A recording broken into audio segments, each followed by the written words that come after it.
That was my Chewy sound. Hello, and welcome to Underpaid Gamers Podcast! I'm joined by my friend and colleague, Justin. Here I am. Also Chewy. I'm chewing on gum. Same person. Justin and Chewy, the same person. Today, there's a fly in my room. Secondly, we have three main topics that I know of. Yeah. Justin has a secret. I have a secret one. Of course, he did not put it on the list of things we need to talk about. But no, it was a secret.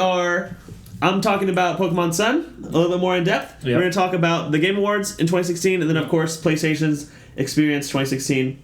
Yep. Whatever else comes our way. And, so, surprise, Final Fantasy 15. Gonna talk about it. Oh my gosh. I didn't see it coming. It's really not that surprising. Alright, let's hit the theme song.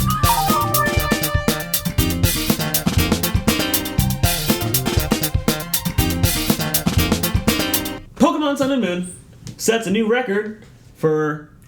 I don't know, I haven't looked at this in a long time. I think the highest sales of a Pokemon game... Let me click on this real quick. I'll just read you the title. Yeah. That's all I read. Okay. Pokemon Sun and Moon sets a new sales record for Nintendo. Heyo. So there's that. So Pokemon Sun and Moon is doing really well. Last week, we talked about Pokemon Sun and Moon. We did. My concerns about it, and what I think is going to be... I picked up the game for an unprecedented $42. $42? Full price for it. Even though I said I didn't want to pay more than $30. Yeah, that's like a pretty big markup. It's like a 30% markup or something. Yeah, it was. I caved. I bought it. So I bought it full price. Mm-hmm. Let's talk about it. Okay. There are some things. First and foremost, I'm having a lot of fun with it. Good. That's the point, right? Yes. It is probably... I can't. If there's a big bang, it's Tony trying to kill this fly. There's a fly on the mic, and I can't get it. So I'm having fun with it. It's probably the best Pokemon game they've made. Oh, yeah? Probably for the 3DS. X and Y, I don't think it was very good. All of the Pokemon games since Ruby and Sapphire kind of blur together. Okay. They don't stand out to you? For me. They don't stand out. This game might...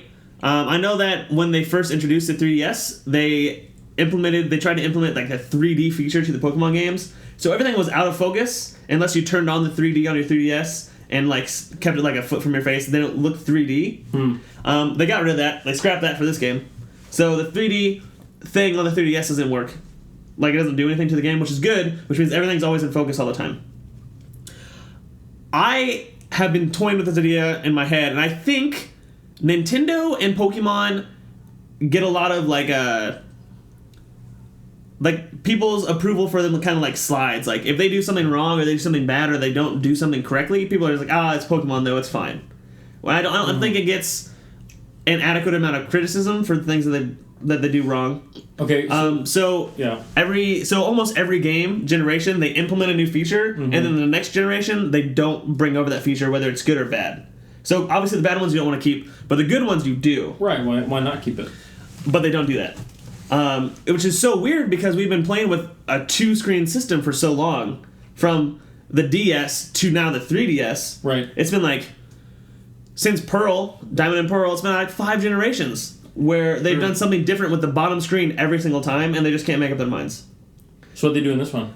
So in this one, again, like normal in the battle screen, you choose your moves. You choose moves. Show me your moves. Bag and Pokemon, and you can run and do all this stuff. For whatever reason, they always change the interface of where the buttons are, which isn't a big gripe. It's like, okay, that's a little fresh. It's new.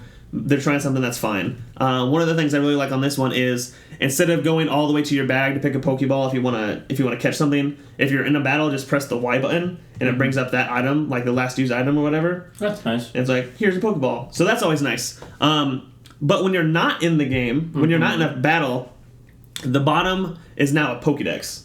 But in Sun and Moon, it's a Rotom Pokédex. So there's a Pokemon called a Rotom. It's like electricity. Not like the electricity type, but I would say it's like electricity with your personality. Okay. So when it was first introduced, and a couple generations ago, it had different forms and different like types. So if it was the grass type, it would show up as like a lawnmower. If it was an ice type, it would show up as a freezer. And there were other types, I can't remember what they were, I just remember those two. Now, for whatever reason, your Pokédex has been infused with this Rotom. Okay. So your Pokédex kind of talks to you. Not verbally, there's no actual audio lines in this game for whatever reason. Okay. I feel like they could and should do that by now, but they haven't. But this Rotom is talking to you all the time, and you can't... It's not something that you need to, like, spam A to go through. Like, you can't even cycle through his dialogue. So it kind of shows up on the bottom screen. It's there for a certain amount of time and it goes away. You can't press A, you can't press anything. You can't even tap the bottom screen for it to go away. Okay. It's just there. So it doesn't really get in the way. However, the Rotom Pokédex is super annoying. They treat it as like as a minor character almost. Okay. So if you catch a new Pokemon, obviously it goes to your Pokédex as it has been since Generation 1. But now instead of going directly to the Pokemon Index, to the Pokédex page, the Pokemon Encyclopedia page, it will go to like a Pokédex select screen, and then Rotom will talk to you, and you're like, let's go check out that new Pokemon you caught. And you're waiting. Like, yeah, dude, that's what I want to do. All right. Every single time you catch a new And you can't skip Pokemon, it. says exactly the same thing. I'm like, just go to the page, dude. I don't want to talk to you. You're annoying. And when you're not in battle, the bottom screen is now a town map, which is nice. It has like geographical features. It kind of shows you where you can be, where you can go. That can be helpful. It shows Pokemon centers on the map and all that stuff. So it's nice. Yeah. However, as far as I've gotten in the game now, which is about halfway through the second island, there's 4 islands. That's literally the only thing that can be on the bottom screen is the town map. And if you touch the town map, you can zoom in, and then you can see like you can like zoom in really far, similar to Google Earth, where you can see where the roads are and where the grass is, and you can zoom in and see cities, and it'll tell you what's where and all this stuff, and that's fun and that's fine. But in the most recent game I've been playing, Pokemon Alpha or Pokemon Omega Ruby, there's like 4 or 5 different options that can be on the bottom screen. One of them, which I find the most useful, is it'll show you the route number, and it'll show you outlines of Pokemon that are available on that route. Okay. And if you catch that Pokemon, that outline isn't filled in, you can see what's there. Right. If you don't catch it, it's still like black, and it's kind of like, who's that Pokemon from the anime? So that way you know in each area if you need to continue. Yes. So that way I know what Pokemon are in this area, what I still have to catch, and I can see what I expect. Right. That's one of my favorite features that I've seen on the bottom screen. They did away with that. So now it's just the town map, which is useful because it's a new area I've never seen before. Right. But at the same time, the Pokemon games are really linear, and you don't really need a town map necessarily to know where you're going. And I would much rather have that outlined Pokemon Than a town map. Okay. So the Rotom Dex is that's what that is, and it's kind of annoying. It is nice, though, that the Pokédex itself, there's 4 different islands. So you can go to the Alola, which is a new region, go to the Alola Dex, and it'll show you literally everything in the game, all the new Pokemon. Or you can search it by island. So the first island has 50 Pokemon, the second island has like 50 Pokemon, and it shows you which island you need to go to catch those Pokemon, which is nice. I have notes here. It says, it's not too easy. You thought it was going to be too easy. I thought it was going to be easy. Omega Ruby was too easy. Okay. I have not gone out of my way to train in this game. I had my starter Pokemon, and when I caught another Pokemon, I trained it to be equal to my starter, and I do that every time. So now all my Pokemon are equivalent to each other, and that's all the training I do. So I go through and I try to use type advantages and do all this stuff. You don't do XP share? No, I turn that off. So EXP share is another thing that you get standard, and they're like, if you get this, all your Pokemon get XP at the same time. I'm like, I don't want that. So it makes it a little bit harder, I guess. Yeah. But then I also use all my Pokemon instead of just using one. Right. So I like that. This goes along with what I was thinking with how they don't get enough criticism. Okay. So for a game that came out in 2016 on a handheld, on a 3DS that's been around for years, you think they would have modified it to the point where everything is correct and everything is ample and everything works properly. But there's literally frame rate issues in Pokemon. Really? In the battle scenes, there's frame rate issues. That seems weird to me. So even if you're having sometimes if you have a one-on-one battle, there won't be any frame rate issues if there's one-on-one. But sometimes it'll be 1 versus 2 Pokemon, and there'll be frame rate issues there. Which is interesting, because how do you not spec that to be what are you doing? Well, I mean, I feel like with any console or platform's probably a better word for this. At the late end of its development, people know what to expect from it, right? Yeah. Like a game that comes out in the beginning of a platform's life, like I would expect some technical difficulties with that, you know, but not at this stage. That seems a little bit lazy, maybe? Unacceptable. I don't know. I don't know if the game is fun. I don't know if it's unacceptable, but I guess that specific flaw is unacceptable. Yeah. There's that, and then also, I guess when I'm playing this game, I'm comparing it to other games, not just Pokemon games, but other games in general. That if these things would have happened, they would have been knocked off for. Oh yeah. But in this game, because it's Pokemon. Because it's Pokemon, they're like, oh well, it's just Pokemon. I'm still having fun playing it. There's another thing where because the graphics are so like it's more zoomed in. It's more of a 3D. It's like a third-person 3D. And that's not like 3D like on the 3DS, but like it's a different. The camera's at a different angle, so now it all all 3D. Can you move the camera around? No. It's all fixed camera on routes. Okay. Very similar to the old Final Fantasies. Actually, what I want to mention is the geography in this game is awesome. Like they've added so many like features, and the camera work now and the graphics are actually really cool. Yeah. And I want to mention that it's a lot of fun. Right in the very beginning, there's actually cutscenes in this game, as opposed to the old games.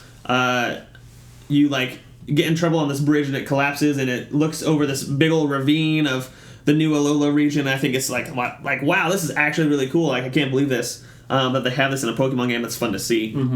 But to go along with that, there's obviously NPCs in this game, as there are in every Pokemon game, and they talk to each other. So if there's two NPCs talking to each other, they have animations. So like they're waving their arms, or they're talking, or they talk with their arms like a normal person would. However, if you talk to one person and take them out of the conversation, the other person still makes the arm movements. The other person still carries on the conversation. You can't hear it. You can't see it. You can't see what they're saying. But you can still see the animations as if they were talking. And I'm like, literally any other game, if you broke that conversation, that other character would stop talking. Right. It would go do its own thing. And like, again, this is 2016. This is not the first Pokemon game. This is something that you should have seen and you should have fixed. Like, I think there needs to be more criticism of these Pokemon games. There's certain there's certain developers that always get like a pass on some things. Like, and I think Bethesda would be one of those. Probably Naughty Dog is one of those. Square Enix is definitely one of those. Square Enix is one of those. Game Freak now, and Nintendo almost as a whole, I think. Nintendo as a whole is like... Nintendo doesn't always put out the best games, but everyone's like goes crazy about Nintendo. Yeah. And I don't know. It has it's a goodwill system. It's a goodwill company, and they I think people need to start really criticizing them in order for them to get better. Because as we've talked about, they've been failing the past 2 generations. After the Wii came out and sold so many numbers, the Wii U came out and didn't sell anything. So I think they need to be criticized more heavily on the things that they're not doing correctly. So do you think that comes from like game media? Like gaming media? Like IGN, like us, obviously? Because we're like on par with IGN by now. Yeah, obviously. I think that has something to do with it. I think it's just this is just what I'm thinking. It's just people say, oh, it's Pokemon, I don't expect that much. It's a $40 game, I don't expect that much. You want to see a $40 game done right? Ratchet & Clank, 2016. Dude, for sure. That's a great example. And maybe that's not even maybe that's not correct. Maybe that's a $40 game, or maybe that's like a $60 game rolled up in a $40 bundle. I don't think so, because it really wasn't that long. Now Pokemon's obviously longer, but at the same time, it only has to render one route at a time. In the game, and I know that it's on an SD card. That's how the game is. It's not on like a disc or anything. So how much? I would guess an SD card would be better since it's solid state. I don't know. I have other things on my list. Okay. I was really frustrated. I really wanted to have a team of 6 of only new Pokemon, and in the very beginning routes, I caught a few new Pokemon, but there was a lot of repetitive Pokemon almost on the whole island. So if on the whole first island, I would almost say, I would be generous in saying that it's 50-50 new Pokemon and old Pokemon. Okay. Which is frustrating to me, because I think there should be like 75-25. And they have added original Gen 1 Pokemon and have changed their types a little bit. So now Meowth is like dark instead of normal. Okay. Grimer's like poison ground or something like that. And those are all on the first island. Okay. There's also like a Vulpix now is ice type instead of fire. Diglett is ground metal instead of just ground, or ground steel instead of just ground. So they've changed it that way, and I really I think that's ridiculous. Just come out with new Pokemon instead of using the old. I know we have 800 Pokemon now, but if I'm going to play a new Pokemon game, I don't want to encounter the same Pokemon over and over again. I want a team of new people. So I was going through and I had my first starter. I started with Rowlet, which is the grass type, and then I caught a flying type that looks like, I thought it was going to be a fire type, and now it evolved into a flying type. The evolution is called Trumbeak. I don't remember what the first one was. My third Pokemon was a Rockruff, which is, I literally caught it just because it was the cutest thing on the planet. Really? But it's it's a puppy that looks like it's a rock type puppy. I'm like, this thing's adorable. A Rockruff? A Rockruff. And then my third one, or my fourth one, I needed a fire type, and there was a Growlithe right there. And I'm like, I love Growlithe, and I'm going to catch it. Yeah, that's it. I love Growlithe, I'm going to catch it, but I really don't want to use any Gen 1 Pokemon or any generations before this. But it's kind of forcing my hand here where I need another Pokemon, and there's nothing here I want to catch. It's very frustrating. So they added this thing called Z-Moves, and Z-Moves and Z-Gyms are things that you get for, instead of having gym battles in this game, they have trials, which is weird. And essentially take the same role in the storyline, right? Yes. Okay. So you have to do this instead, and instead of fighting an actual person, you kind of fight like a boss Pokemon. And at first, I'm like, this kind of sucks. And then I started playing, and I'm like, wow, this is actually kind of fun. So the boss Pokemon is stronger than normal, than you would expect. It's bigger than you would expect, physically bigger. And it's a lot of fun. It can be challenging at times. It's challenging for me. It always gets me down to my last Pokemon. I start with my 4 and always end with my last one. So that's a fun little thing. I think that has to do with me not over-leveling, which is kind of what I'm trying to do, trying to not over-level. But then every time you beat that, you beat a trial, you get a Z-move, and a Z-move is kind of like a super move that you can do. And they're all type-based. So there's a normal Z-move, there's a water Z-move, a fire Z-move, things like that. And if your Pokemon knows a normal type move, and is that type itself, I think it just has to know that move, know a normal type move, it can then use that Z-move. Okay. So I don't have the grass Z move yet, but I have the grass starter. Once I get that, it's an item that you can equip to your Pokemon, a Z stone or whatever. Yeah. And then they can use that Z move. So you have your 4 standard moves plus this other 5th move that does super damage. Which is kind of a cool idea, but it also, they have to do this little dance. The trainer has to do a little dance in order to use it. And I'm like, come on. So that is that. The gameplay is fun. At the very beginning, there's a lot of story. It really holds your hand through the whole first island. Okay. I was like, I'm not new to this. Just let me I really just wanted to go. Let me just go down this route, and I'll meet you at the other city. But, every time I'm on a route, they'd stop me and there'd be a cutscene. I'm like, come on. I just want to play the game. The characters can be annoying. There's this one girl called Lily, I think, and she has this, I assume it's a legendary Pokemon, and she carries it around with her in her bag, and it's supposed to be some big secret. I haven't figured out why. Okay. And it literally always gets out of the bag. And every cutscene, this stupid Pokemon is getting out of the bag, and half the cutscene is just about us trying to get it back into the bag. Like the Pokeball? Or the Pokemon gets Pokemon gets out of the bag. She doesn't carry it in a Pokeball, it's just in the bag. What? That's so stupid. And I'm like, this is annoying. And every time... It is for kids, man. And this girl is like, well, I don't appreciate Pokemon fighting, but I'm going to support you in your Pokemon fights. I'm like, shut up. I don't even want you here. I know we're friends in the game, but literally I don't like you. But there is a cool feature. Okay. Instead of just saying yes or no, like you used to be able to, now it's full sentences of what you can say. Now it means yes and it means no. But sometimes it's a little more complex. Some of them are very sarcastic.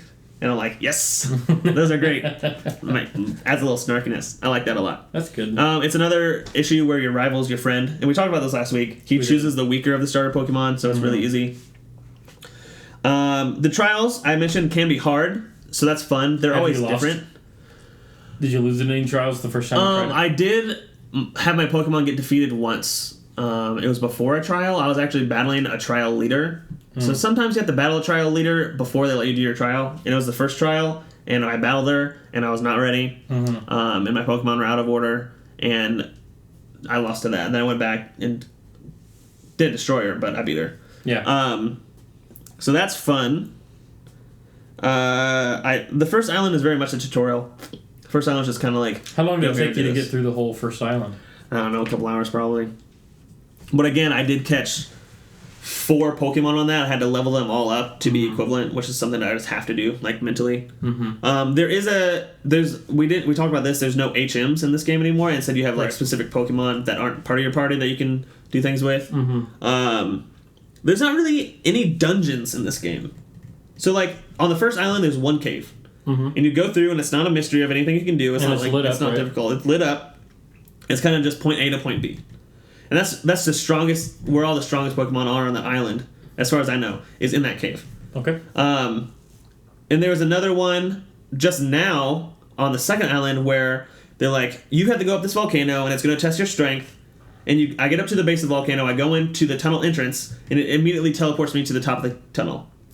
Like, there's actually no cave. It's just like an elevator. Yeah. And then at the very top, there's a person, and she's like, hey, let me heal your Pokemon. Like, thanks, because I kind of need it at this point, but like, and I don't. That's actually where I stop. Is on top of the volcano, and it looks like there's a little path around the top of the volcano all the way down. That might be more challenging, but I haven't experienced that yet.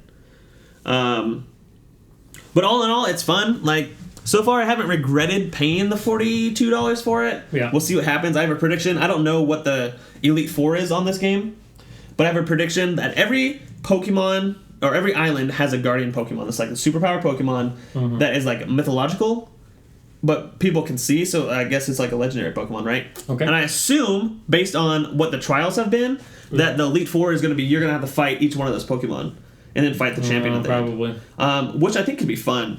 But I feel like this game is more of a spin-off than an actual generation of Pokemon. It just seems like yeah, they added new Pokemon, but there's so much of the older Pokemon in this game that they just changed a little bit, and it's so like so different but so similar at the same time. It just feels more like a spin-off than an actual game. Yeah. But I'm having fun with it. I'll be playing it again. It's completely stopped me from playing Watch Dogs 2 like I want to do. Right. The only thing that stopped me from playing Pokemon Sun and Moon was like 2 nights ago. I was also watching Parks and Rec, and I was like, I'm so into Parks and Rec right now. I had to shut my DS. Like I couldn't. Is it the first time you're watching it? No, it's my second. Okay. And it's like started season 5 again, like just in the middle. Yeah. Like, all right. That's perfectly fine. Cool. So. Yeah. Pokemon Sun and Moon. Thumbs up. I'll tell you once I. Not ready for the review yet? Once I finally beat it or get tired of it, I'll tell you the momentary review. Okay. As we always do, how much it's worth. Yeah, the UPG review. That's right. Sweet. Cool. What do you want to do next? You had a surprise? Yeah, so, surprise, and it's really only a surprise for Tony, and I don't even know if you really are surprised, but it's one of those things where I pre-ordered Final Fantasy 15, and then I went to my brother's house, and he kind of talked me, gave me some good reasons why not to pre-order it and not to buy it when it... Well, first off, I fully agree that pre-ordering, most of the time, is really just stupid and dumb, and I shouldn't do it. But I did. And so, he kind of talked me out of it a little bit, and then I came back and told Tony, and Tony was like, what? You really done doing that? And I was like, yeah. And then, of course, the day rolls around, and I go and buy it. Did you buy it? Yeah. So I put 8 hours on... Final Fantasy 15. How much of that was you just pushing the car down the road? Like 5 minutes. Too much? Yeah, well, I was like, how long is this going to be when I first started? Because I remember the Conan review. I think Conan's review is a little bit harsh. But did you find the 72-hour boss yet? No, I don't even know. I haven't. It's an earthquake monster. When there's an earthquake, you'll know it's coming. Oh, crap. So I'm still learning more about it. But so far, I'm actually like really enjoying it. I was really surprised because I kind of went in with the expectation that this is going to suck after the Conan review, which I probably should never use Conan as a good review because his point is to have to be funny. He's also a clueless gamer. And he also, he has no idea.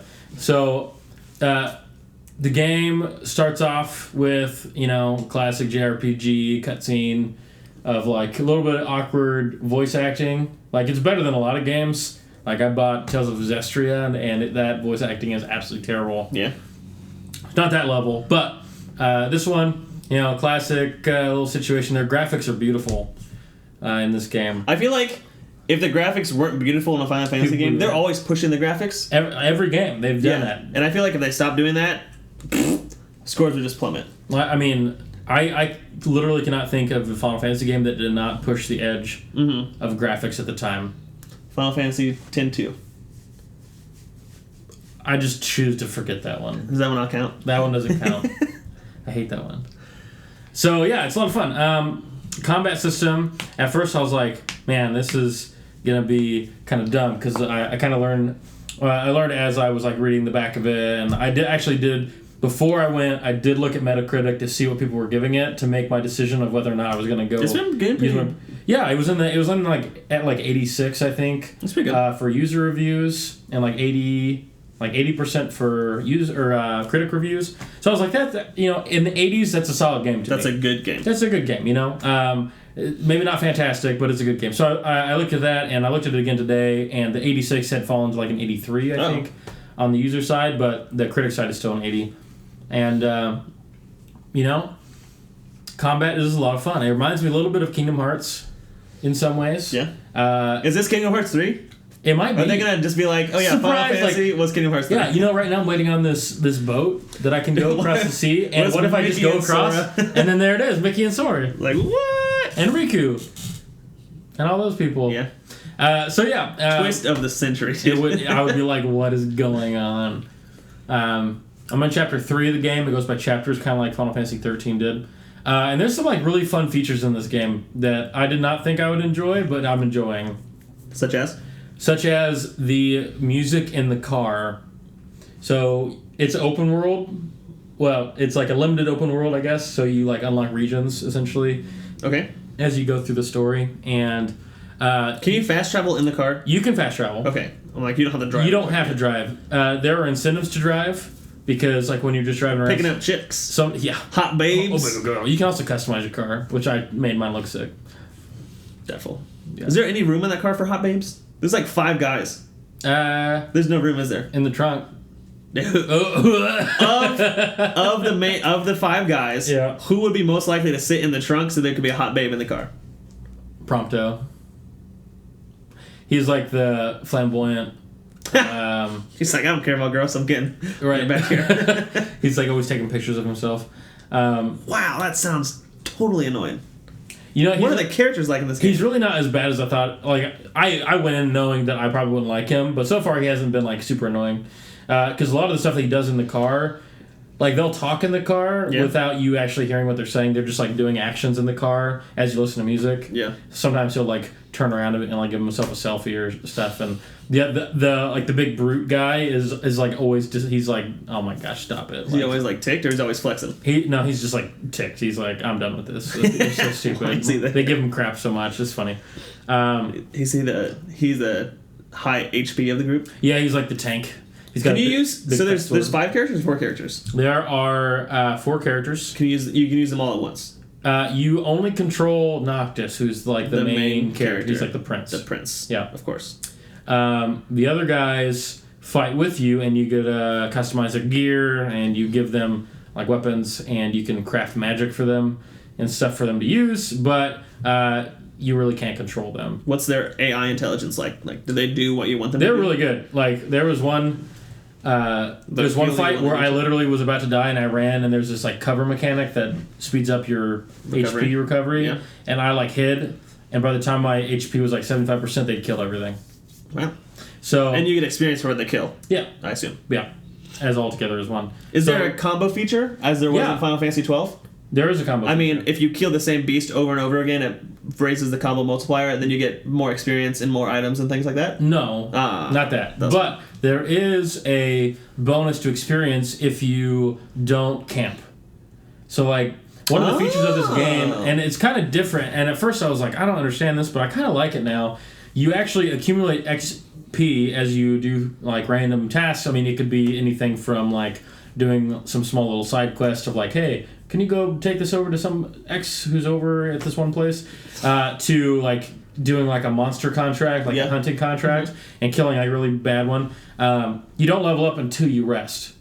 And at nighttime, like really, really, really tough enemies come out. Like I cannot face them right now. I'll die like in one hit. So you just camp out. So every night, Camper. I have to go either to a campsite and pitch a tent, or go to an inn. All those hot girls. Oh yeah, you know what I'm talking about. Or you like stay in like an inn or a motel or like a camper at the very least. And each one of those, depending on how much it costs, you get bonus XP. So like the very lowest level is like a camper that's at every location essentially, and you get 1.2 times XP if you stay at that. If you stay at that, and then there's one that's like so super you kind of have like an times. an XP bank, right? Yeah. So it says you went out hunting, you have 10,000 experience. Yeah. You go in now after you stay, you have 1,200 experience. Yeah. Okay. So it like multiplies it. Okay. And then it actually gets applied to your character when you rest. So you don't level up as you go fight monsters. Yeah. You kind of have to come back and like you choose kind of where the skill points go, or just kind of. No, it's just like basic level up. Like HP goes up. So have you been out and you got terminated and you just lost everything, or how's that work? I have not died yet. I've not died yet. Okay. Though it was really close once. Yeah. I was doing the monster contracts, the hunting, and I did one that was at night. Oh. And just running there, I almost died. Oh. I had to like literally my tank got hit and I just ran because he almost died in one hit. Like nope. So he ran away. Do you have ample access to Phoenix Downs, or do you guys regenerate some games? If people die in the battle, after the battle they revive back to 1 health. So I haven't had a situation where a character has like died. Yeah. The way the game kind of works is if you lose all your HP, you go into like a stasis mode where you're like almost like crawling on the ground. It's like in Gears of War, and somebody has to come and pick you up. Gosh. But there's a timer on it so that if you run out of time, you actually do die. I don't know what happens. Your NPCs are pretty good at picking you up. Usually, and you can use items in that state. There's no way you can change the main character so you can play as somebody else? Not as of yet. Not that I know of. I'm only in chapter 3. Mm-hmm. I've been doing a lot of side quests because I'm trying to get all the trophies. Oh. Also, the trophies so far have been so easy to get. Like, I had like 20% of the trophies after my first 5 hours. You guarantee there's drive so many miles. Probably. And they incentivize you writing with like random side quests that happen. Oh, yeah? And like dialogue options. How good is your car off-road? I haven't taken it off-road. Gosh. Because I just used... Have you ever played video games before? Yeah. There's probably some sick jumps out there. Dude, I don't want... Does it have a nitrous boost? No. What's the point of this car? Not yet. I don't know. I just upgraded it. Can it fly?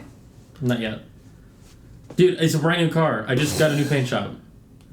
Oh, excuse me. And the interior is now dark chocolate as opposed to black. And the outside is like a dark blue. It looks really good. I like it. So either way, combat's a lot of fun. Side quests so far have been fun. It was a little bit like... You have to tweet a picture of your car. I will have to. I will say that it was a little bit intimidating at the beginning because they threw a lot at you all at once. Like, I was expecting more of like a gradual introduction to all the side stuff in the game, and it was just kind of like, here it is. Do this. You could go at it as much or as little as you wanted. Cutscenes are sick. Holy cow. I really like the cutscenes, and the overall story I find engaging. It just feels like the story feels. What are you doing right now? Right now, all I know is that you're on a road trip for whatever reason. I left the capital city, Insomnia. Of course. And it's Insomnia. Yeah, that's the name of the country, and the capital. I don't know, it's a dumb name. And essentially, like a day after I leave. The Empire, Niflheim, which is bad guys. Okay. They you learn when you leave that he's going to meet with like an ambassador. Who's he? The king. Oh, okay. Your daddy, your father, Papa. Yeah. He's going to meet with like an ambassador of Niflheim, and they're going to try and negotiate a peace because they have like an invincible shield that's like made of magic. It's in the story. It explains it really well in the first 5 minutes. And what happens is, of course, after you leave, he meets with them, and you watch the cutscene, and they attack. It's a surprise attack. And that all changed when the Fire Nation attacked. Really, though. And like, mild spoiler alert, because it happens in the first, like... 5 minutes? I mean, first, like, Hour. 3 hours of the game. Okay. I guess it's, I think it's at the end of the first chapter or second chapter. Can't remember. Pretty soon. They, like, betray him and kill the king and kill everyone and are occupying all of Insomnia. And so you, like, kind of... So every plot behind any Fire Emblem pretty much I've ever played. But it's a beautiful cutscene. It's a beautiful plot. It's a beautiful cutscene. And so, like, you hear about it and you, like, immediately hightail it back and you like, try and figure out what's going on. And there's, like, a resistance movement and all this stuff. I rebel. I rebel. Hope. Is there a brunette girl that says I rebel? Not yet. Brunette girl rebelling? Not yet. I'm hoping. I can hope. So there's that, and then there's also, like, a plot line about, like, getting married to the princess of this other kingdom who was, like, they were supposed to ally against the Empire to, like, protect each other. Yeah. But then they also attacked them. The Empire also attacked the princess's country? Or I think they, like, blockaded it or something. So I was trying to get there, and then I couldn't. So my country's gone, or is occupied, and then that one, they said that they killed her. Like, it's, like, public knowledge that they killed her. And you listen to, like, radio reports sometimes, and it explains it. So, but, you know, it reveals very quickly that she's not. Oh, yeah. Like the game shows you. So, yeah, so far I've been impressed. I'm not gung-ho. I mean, the fishing is fine in the game. Like, some of the side, like, the survival skill things, like, are kind of weird. They all have, like, hobbies. And the cooking one is nice. Well, really, that guy's is photography. And so, like, every time you rest, you go through all his pictures, and you can save which ones you want. And they're just, like, random pictures as you play the game. Does he take, like, a lot of pictures? Like, is it annoying, or can you skip that part? It's max of 10. Oh, okay. And so you just scroll through them. Is that saved to your hard drive on your PS4? I think so. That's annoying. They do. It's like a feature that you can, like, share it on Facebook really easily, like in real life. That also sounds annoying. But I mean, you can literally skip it. Yeah, okay. There's a button that says skip. What's the touchpad do? Map. That's fun. Yeah, and the other ones, there's one guy does cooking, and that's actually useful because it gives you, like, pretty good bonuses. Yeah. Like HP bonuses up by, like, 20%, or, like, attack power up by 10, 15, 20, depending on how many ingredients are in the food. Do you have to find the ingredients? Yeah. But they're also get dropped from enemies sometimes. What is and you can buy them for, like, dirt cheap. I assume there's chests you can go out and open? They're not in the form of chests. What do they look like? They're like little blue orbs on the ground. I know, it's kind of dumb. Or red orbs. Ooh. They're like little, like, pulsating light that you have to get within a certain range, and then you can see it, and then you run over there. Okay. So you're having fun? Yeah, I'm enjoying it. It feels more like Final Fantasy to me than Final Fantasy 13 did. Because I was disappointed with Final Fantasy 13. I didn't like the paradigm. Like, to some extent, it thought Do it you have a summon yet? fine. No. I have not. I wonder if you'll get one. I would assume so. I would assume so. It's Final Fantasy. It's always a summon. There's some sort of summoning in it. I could just not get into Final Fantasy. I just can't do it. And that's okay. Maybe this will be it, but... I don't know. I mean, I'll let you borrow when I'm done. I don't know if I want to spend that much time on the game. I mean, you could give it... You don't have to do everything. Yeah, I feel like if you just run through the storyline, it'd be a lot quicker. Because right now, it's like... You're going and going and going. I'm doing, like, everything. Maybe. And I'm, like, barely into the story. Yeah. So that's my initial impression, I guess, of Final Fantasy 15. I like the music. And you can, like, buy new CDs for your car. Yeah. And I'm only buying the Final Fantasy soundtracks. So I have Final Fantasy 1, 2, 3, 5, 7, and 13. Almost the complete collection. Soundtracks. And the King's Clay soundtrack. Oh, yeah? So I'm just going to get all of them. Fun. And then I'm only going to listen to Final Fantasy 9. Fun! So, in the weeks since we have done our last podcast, there have been two big things that happen in the gaming world. Boom, boom. Number one, Game Awards 2016. Number two, PSX, PlayStation Experience 2016.